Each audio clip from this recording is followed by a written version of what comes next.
Le 29 juin 2004, dans la ville de Baton Rouge, dans l'État de Louisiane, aux États-Unis, le SWAT, l'unité d'intervention de la police d'État, force la porte d'une maison banale de la ville. Un homme, qui résidait ici en compagnie de sa petite amie, est arrêté sur le champ, sans opposer aucune résistance. Cet événement, issu d'une longue enquête, va mettre un point final au périple macabre d'un des tueurs en série les plus terrifiants des États-Unis. Bonjour à toi, âme innocente, je suis Azazel, l'archange des ténèbres. Je suis venu dans ton monde pour sonder le plus sombre de l'âme humaine. Aujourd'hui, je vais donc te raconter l'histoire terrifiante de Sean Vincent Gillis, surnommé The Other Bâton Rouge Killer, ou l'autre tueur de bâton rouge en français. Mais avant que je ne débute ce récit, suis ton destin et abonne-toi à cette chaîne.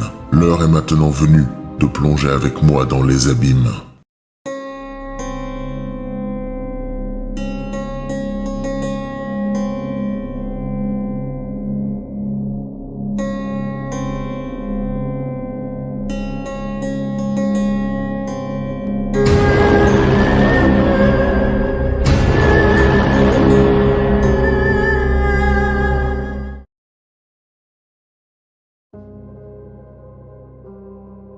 Mais commençons par le commencement. Sean Gillis est né le 24 juin 1962 dans la ville de Baton Rouge, dans l'État de Louisiane, aux États-Unis. Il est le fils unique du couple formé de Norman et Yvonne Gillis, un couple banal de la middle class américaine. Norman et Yvonne étaient un couple très apprécié dans la communauté et avaient une très bonne réputation. L'arrivée du petit Sean a été vécue comme un don du ciel par sa mère Yvonne, après de multiples tentatives infructueuses. Yvonne n'hésitait pas à déclarer autour d'elle que le petit Sean était sa plus grande fierté et sa plus grande joie. Norman, son père, aux anges à la naissance du bébé, commença au bout de quelques mois à très mal vivre le fait de ne plus être le centre d'intérêt principal de sa femme. Au bout de quelques temps, après la naissance de l'enfant, Norman, son père, commence donc à sortir de plus en plus de la maison familiale, ne revenant que très tard le soir et le plus souvent complètement ivre. De plus en plus souvent, l'ivresse de Norman prenait aussi un tournant violent et imprévisible,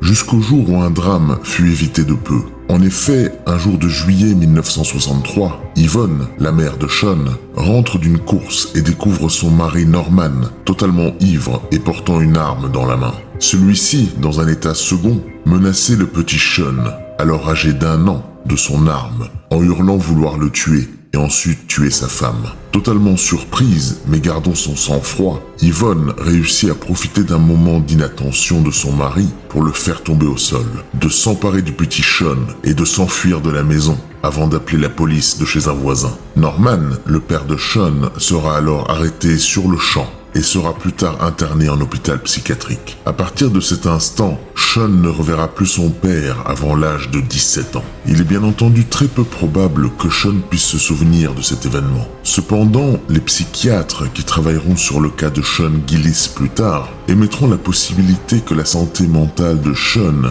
ait pu être d'une manière ou d'une autre influencée par les on-dit autour de cet événement. Quoi qu'il en soit, en 1963, après le départ de Norman du domicile familial, Yvonne Gillis se retrouve donc seule pour élever son fils. Et selon son entourage, Yvonne était une mère très protectrice et aimante, et a travaillé très dur tout au long de sa vie pour subvenir aux besoins de son enfant Sean.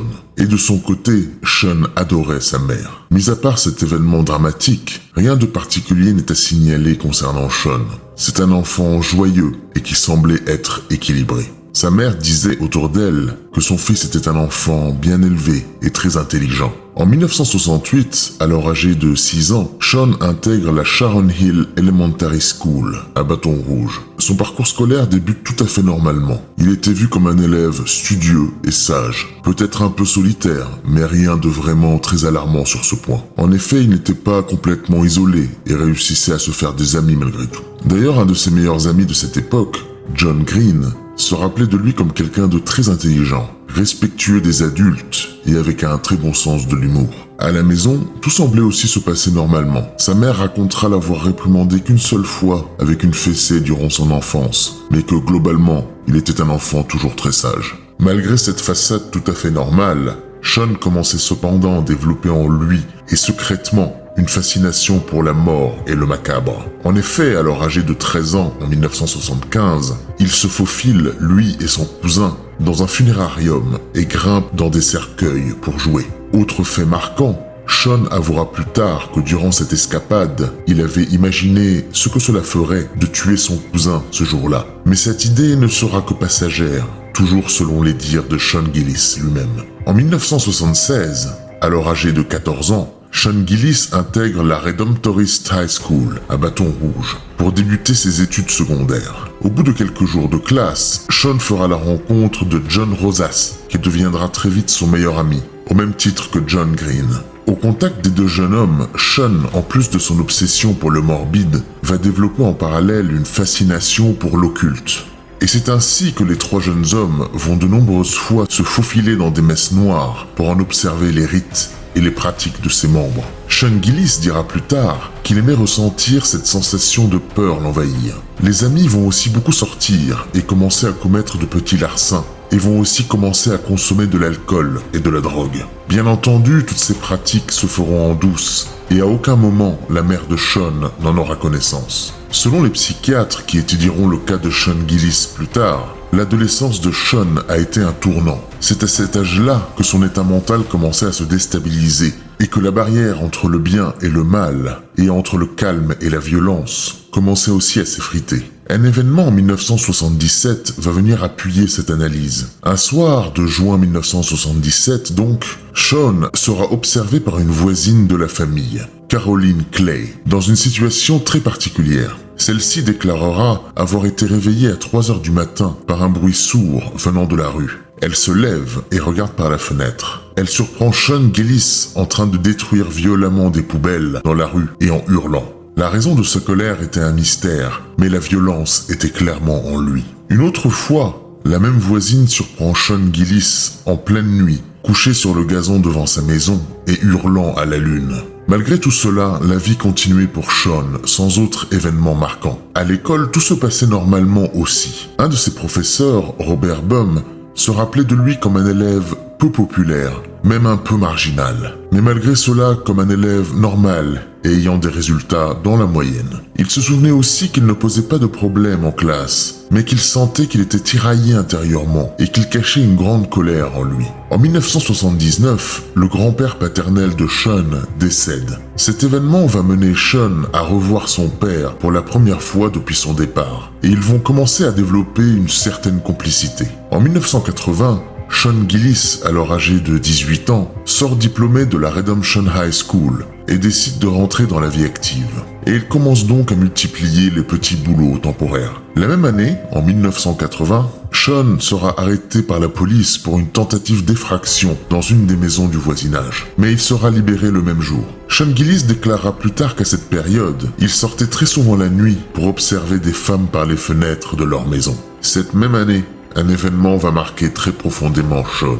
Un soir, il tombe sur un classeur appartenant à son père, caché dans la maison. Curieux, il l'ouvre et tombe alors sur des photos gays que son père cachait. Sean déclara que cette découverte le choqua profondément et il décide à ce moment-là de couper totalement les ponts avec lui. Son père essaiera plusieurs fois de renouer contact après cet événement, mais Sean refusera catégoriquement toute tentative. Cet événement va aussi renouer plus profondément les liens que Sean entretenait avec sa mère. Leur relation deviendra même fusionnelle. En 1981, alors âgé de 19 ans, Sean découvre l'informatique et développera très vite une passion pour cette technologie. Une passion telle qu'il décidera de débuter des études universitaires dans cette branche. Il en sortira avec un diplôme un an plus tard, en 1982. Entre 1982 et 1992, Sean Gillis va donc vivre ainsi avec sa mère, enchaînant les petits boulots et en camouflant ses obsessions. Mais très vite, un événement allait venir chambouler cet équilibre fragile.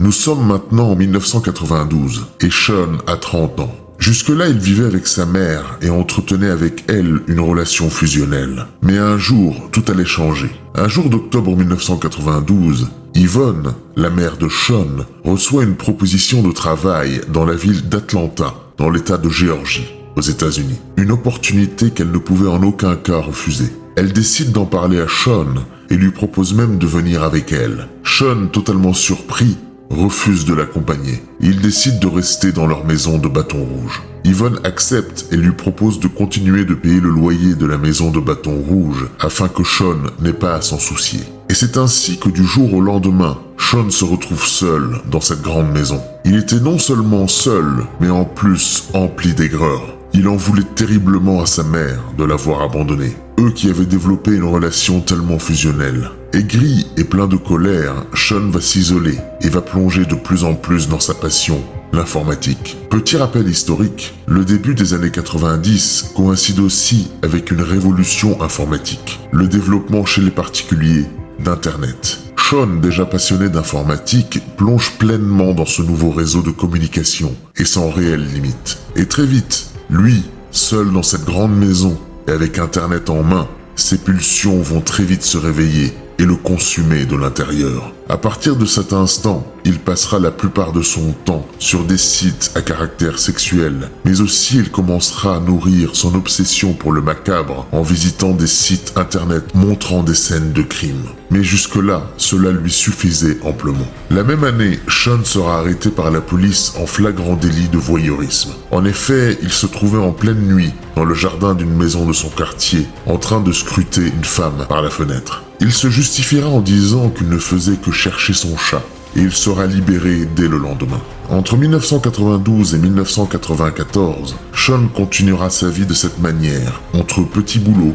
Internet et voyeurisme. En mars 1994, un ami à lui fait part d'une opportunité d'emploi qui s'était libérée dans un magasin près de chez lui. Sean se rend donc le jour même dans ce magasin pour poser sa candidature. Il est embauché temporairement et le même jour il fait la connaissance d'une collègue appelée Terry Lemoine. Celui-ci tombe directement sous son charme et au bout de quelques jours, Sean lui demande si elle était d'accord pour sortir avec lui. Terry, d'abord réticente et ne trouvant pas Sean très séduisant avec ses allures de geek, trouve finalement en lui quelques points communs, comme leur passion pour l'informatique ou encore leur fascination pour la série Star Trek.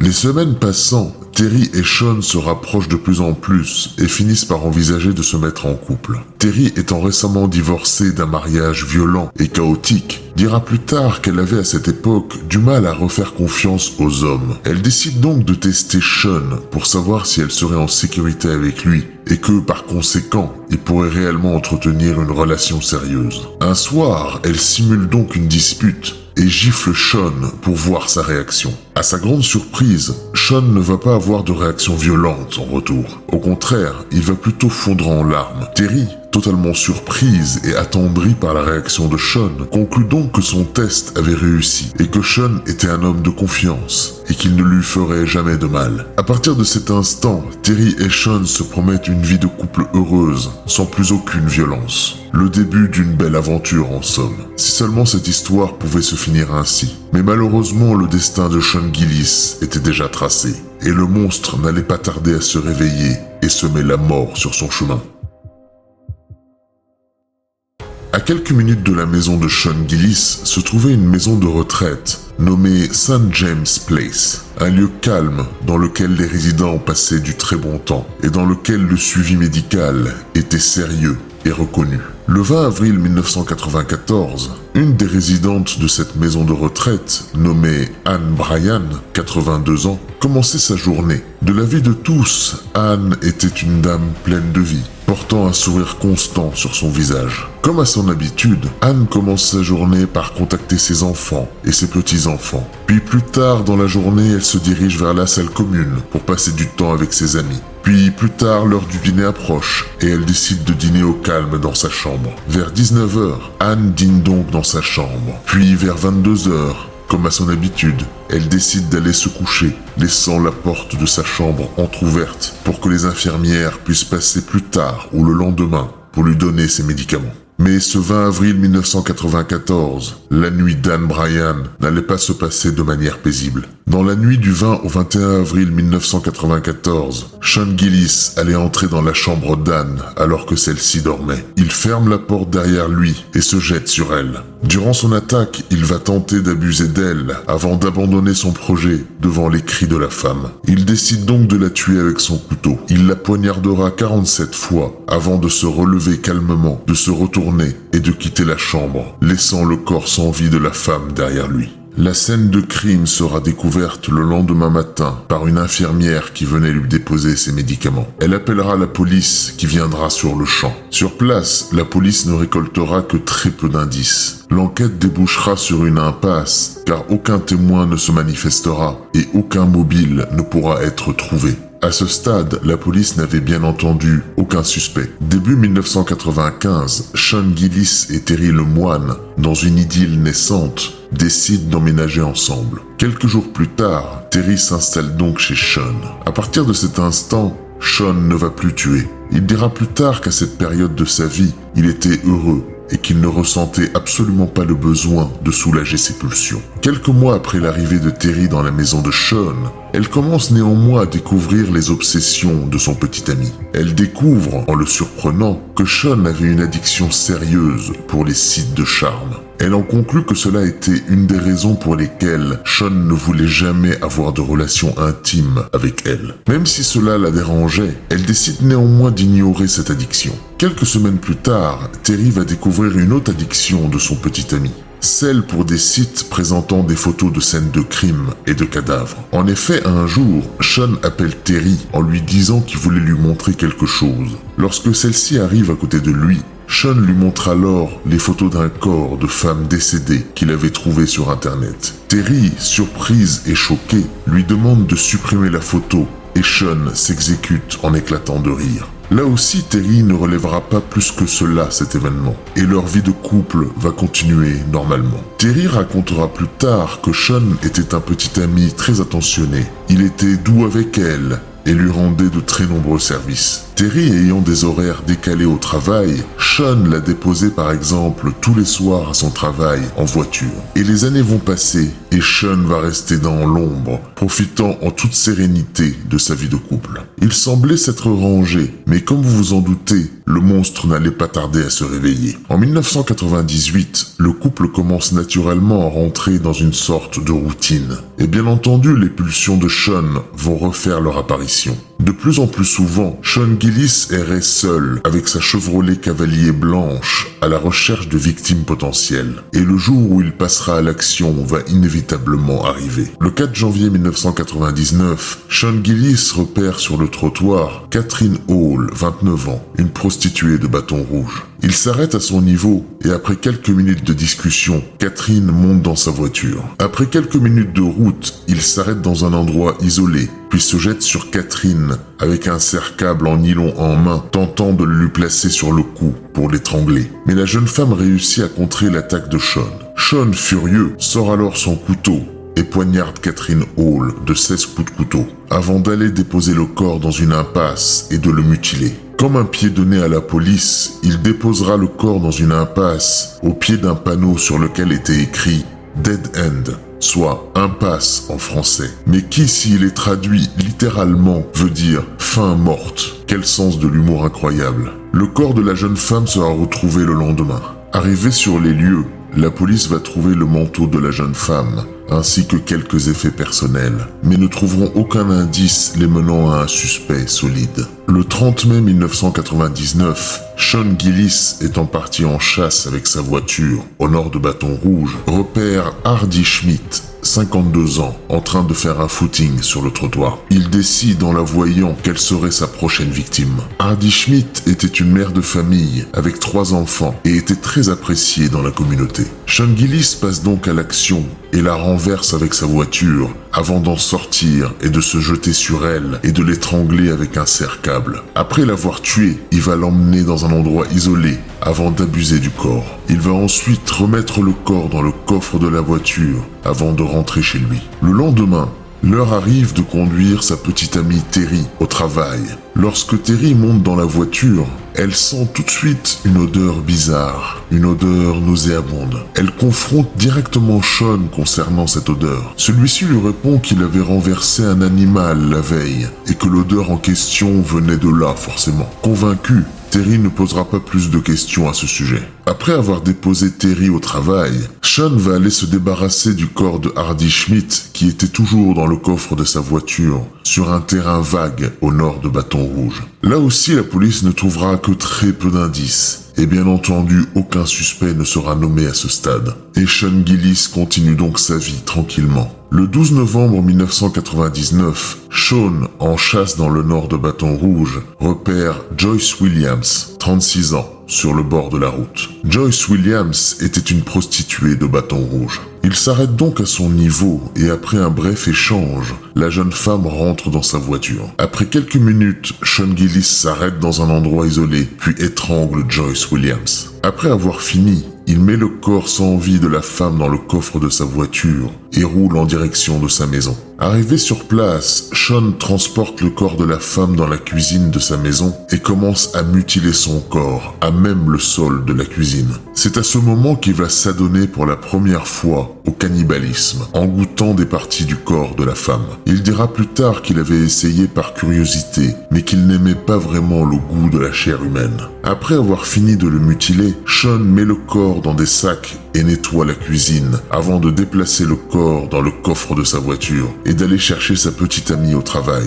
Après avoir déposé Terry à la maison, il ira se débarrasser du corps de la victime hors de la ville de Bâton Rouge. Un mois plus tard, en janvier 2000, Sean Gillis repère Lillian Robinson, 52 ans, une autre prostituée de Bâton Rouge. Comme avec Joyce Williams, il réussit à la faire monter dans la voiture avant de la tuer en l'étranglant. Mais contrairement à Joyce Williams, il n'aura pas le temps de rentrer chez lui pour mutiler le corps avant que sa petite amie ne sorte du travail. Il abusera donc du corps sur place, puis ira s'en débarrasser près du bassin Atchafalaya. Son corps sera retrouvé quelques semaines plus tard par des pêcheurs. Les corps s'accumulaient, mais la police était toujours dans le flou, et Sean continuait sa vie en toute impunité. Mais vous verrez plus tard qu'un concours de circonstances assez incroyable explique que la police soit à ce point dans le flou sur ces meurtres. J'y reviendrai un peu plus tard dans l'histoire. En octobre 2000, Sean est en chasse dans le nord de Bâton Rouge lorsqu'il repère Marilyn Nevils, 38 ans, une autre prostituée de Bâton Rouge. Comme pour les précédentes victimes, il l'étrangle avec un serre-câble et met le corps dans le coffre de sa voiture avant de l'amener chez lui. Sur place, il va mutiler le corps et le doucher avant de le remettre dans le coffre de sa voiture et de le déposer dans une forêt non loin de là. Le corps sera retrouvé quelques jours plus tard par un promeneur. Là encore, Sean n'était pas inquiété par la police. Vous vous rappelez du concours de circonstances dont je vous ai parlé un peu plus tôt, ayant brouillé les pistes de la police. Le moment est donc venu de vous en exposer les faits. Depuis le début des années 90, une vague de meurtres sans précédent touche la ville de Bâton Rouge. Et par un concours de circonstances assez incroyable, en plus de Sean Gillis, un autre tueur en série au mode opératoire très proche de celui de Gillis opérait dans la même région et à la même période. Sean, remarquant ce fait assez incroyable, va petit à petit développer une certaine fascination envers ce second tueur en série. Plus tard, lors de l'enquête, la police trouvera même dans l'ordinateur de Sean Gillis un dossier nommé du nom de ce second tueur en série et contenant des coupures de presse et autres articles à son sujet. Je ne vais pas développer dans cette vidéo très précisément l'histoire de ce second tueur en série, mais son existence va réellement embrouiller les pistes de la police. Le second tueur en série dont je parle est Derek Todd Lee. La police va donc, et au vu des similitudes, considérer que tous les meurtres, y compris ceux de Sean Gillis, étaient commis par un seul et unique tueur en série, Derek Todd Lee. Les différents indices trouvés sur les meurtres des deux tueurs en série sont donc considérés comme complémentaires. Après le meurtre de Marilyn Nevils, Sean Gillis va se mettre en pause une seconde fois, durant près de 3 ans. Durant cette période, Sean fera profil bas et laissera la police concentrer ses recherches sur le second tueur en série. Le 27 mai 2003, Derek Todd Lee est arrêté et sera condamné plus tard à mort. Dès son arrestation, Derek Todd Lee recevra le surnom de The Bâton Rouge Serial Killer ou le tueur en série de bâton rouge en français. C'est à partir de ce surnom que naîtra plus tard le surnom de Sean Gillis, The Other Bâton Rouge Killer, ou l'autre tueur de bâton rouge en français. Fin mai 2003, la police pense donc avoir finalement mis la main sur le tueur en série terrorisant Bâton Rouge et par conséquent sur le tueur en série aussi responsable des meurtres perpétrés par Sean Gillis. Mais la réalité va très bientôt rattraper la police et la psychose refera surface. En octobre 2003, soit 5 mois après l'arrestation de Derek Todd Lee, Sean Gillis va sortir de son sommeil et tuer sa 7e victime, Johnny May Williams, une autre prostituée de Bâton Rouge, qui était aussi une connaissance d'enfance de Sean Gillis. Comme pour ses précédentes victimes, Sean va la faire monter dans sa voiture, puis l'étrangler avec un serre-câble, puis va mutiler son corps avant de lui couper les mains et de les emporter en trophée. Il laissera le corps dans des marécages non loin de là.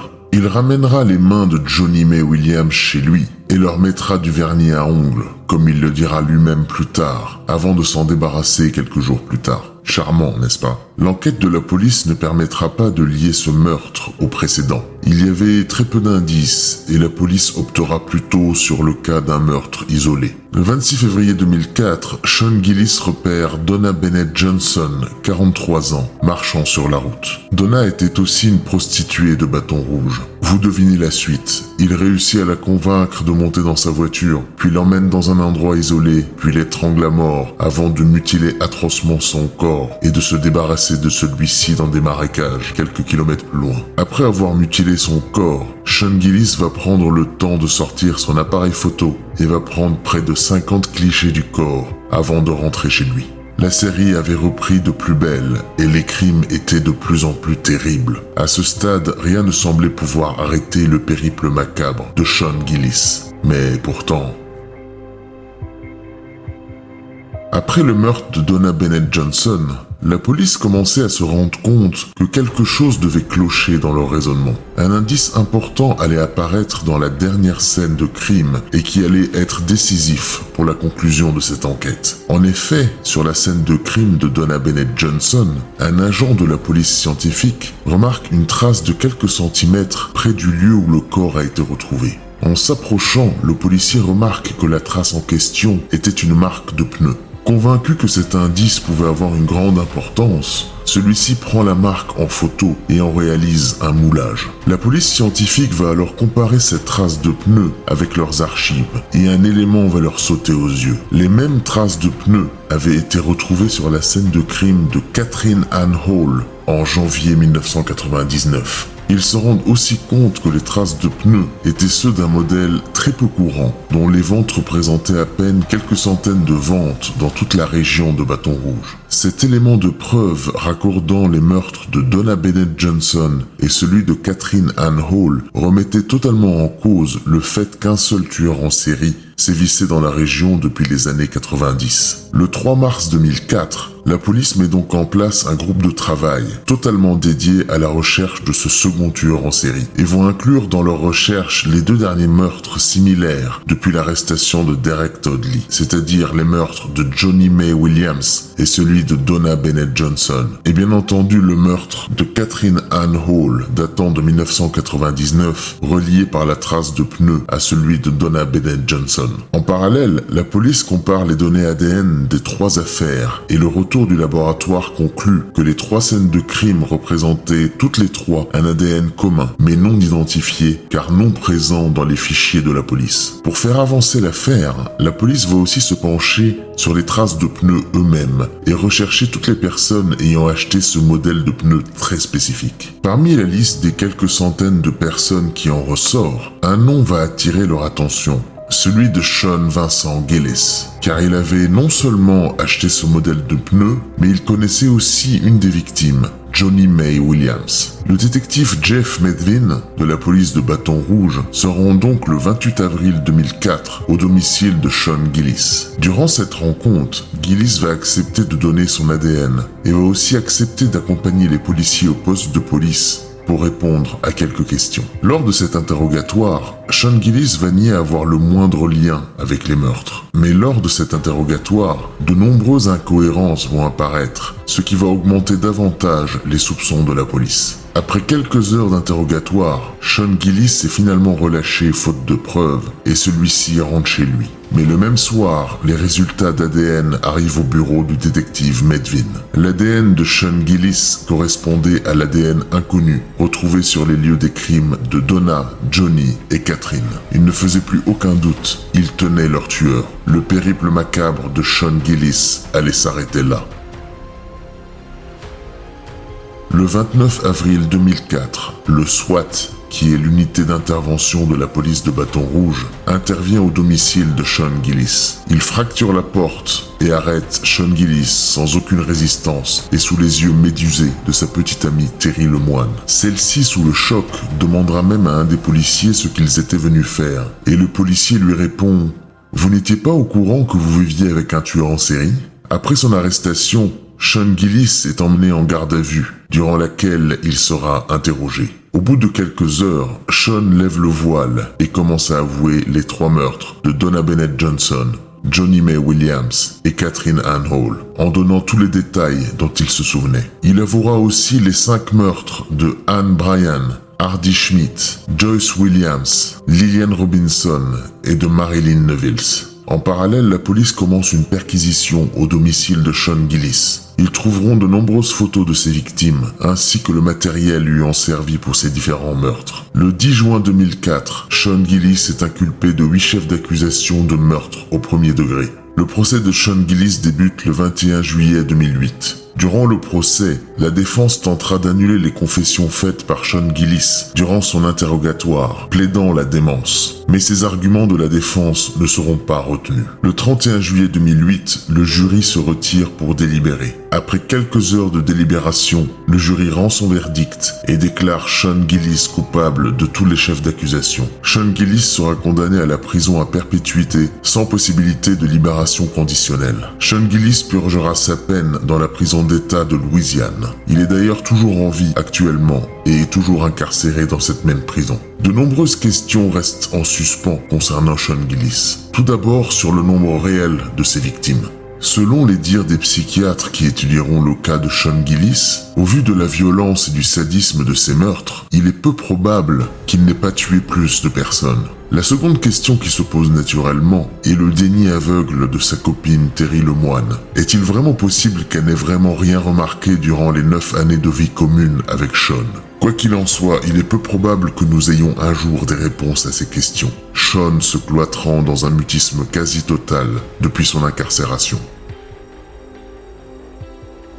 Voilà, âme innocente, la terrifiante histoire de Sean Gillis, surnommé The Other Bâton Rouge Killer, ou l'histoire dans la vie réelle de Dr. Jekyll et Mr. Hyde, un monstre endormi ayant semé la mort et la terreur sur son chemin. Tant de familles détruites pour des pulsions impossibles à contrôler. Sean Gillis a traumatisé l'État de Louisiane durant une dizaine d'années et continue à ce jour à être considéré comme un des tueurs en série les plus terrifiants des États-Unis. N'hésite pas à me faire part de tes remarques dans les commentaires de cette vidéo. Pour ma part, je te donne rendez-vous très bientôt pour une nouvelle histoire terrifiante. À très vite dans tes cauchemars.